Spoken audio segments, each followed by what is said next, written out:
అంటే మేము అన్ని ప్రశ్నిస్తే మేము పిచ్చోళ్ళం.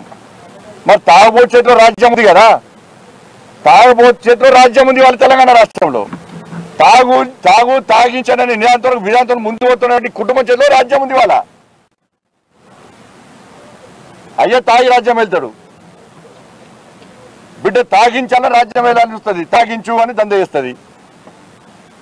కొడుకు తూడా ఉంటాడు, ఊగుతా ఉంటాడు. ఇక కొడుకు డ్రగ్స్ తీసుకొని.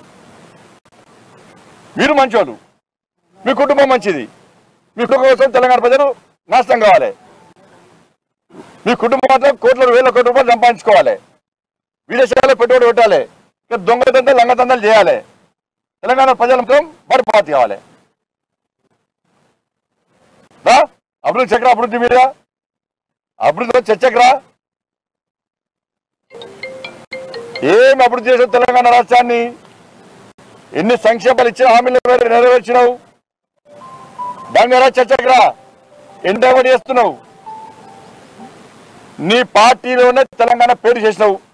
తెలంగాణతో నీకు తెలైపోయినాయి, తెలంగాణతో తెగదెబ్బలు అయిపోయినాయి. తెలంగాణ ప్రజలను వివరిస్తలేరు.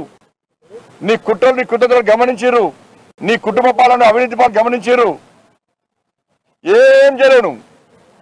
రాసి పెట్టుకో, నీ బిడ్డ నీ కొడుకు జైలు కూడా ఖాయం. రాసి పెట్టుకో, నువ్వు రాసి పెట్టుకో, మొత్తం తీస్తాం బిడ్డ.